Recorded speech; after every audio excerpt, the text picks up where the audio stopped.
Hey, so today I'm going to do a review of these glasses. Now you might be asking yourself, what's so special about these glasses? Well, if you read the title of the video, you already know.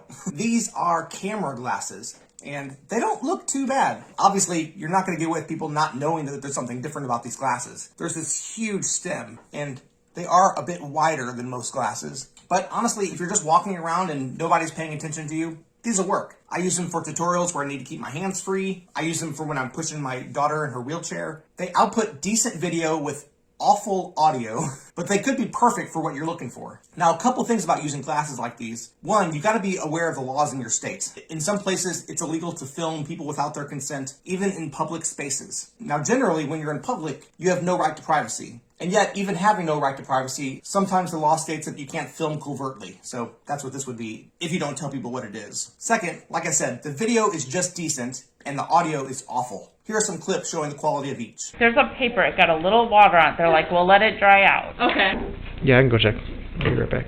She does not regulate her body temperature.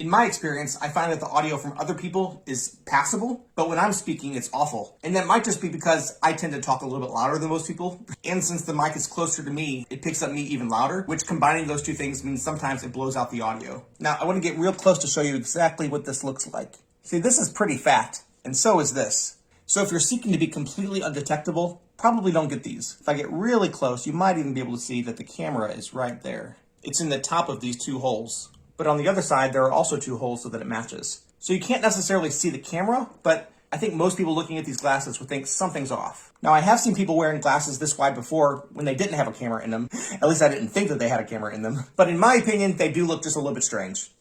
Maybe you have a different opinion. So I want to show how these things work. If you turn the glasses to the back side, you can see where the SD card is, which doesn't click in and out. You have to actually pull it out. So if there's not a notch on the SD card, it can be really hard to get it out. But it just needs to stay in there anyway because there's also a USB port and you can connect your computer directly to the glasses and download all the pictures and videos from the glasses like that. The way that you take pictures and record is that there's a button on the inside of the frames right here. You simply touch the button once to turn it on and you can see a red LED light there. That means it's on. You touch the button again to take a picture and it blinks once. And if you hold the button for 2 seconds, it'll start taking a video. It blinks 3 times, then goes off. That's how you know a video is recording. To stop taking a video, you simply push the button again. It blinks 3 times blue and then turns red again. To turn the glasses off, you simply hold the button. It'll blink red 3 times, then flash blue, and then turn off. Now, I will say that that process can be a little tricky sometimes. When you're trying to record a video, sometimes you can accidentally turn it off. Or when you're trying to turn it off, sometimes you can accidentally start a video. Once you practice a few times, you'll get the hang of it. One more thing. When you put the glasses on, here's where the LED is going to be. And I want you to notice that you can actually see the LED reflecting off your eyeball. So you can see that red dot. Just be aware of that. Once again, these aren't for covert filming. That's usually against the law. Don't do that.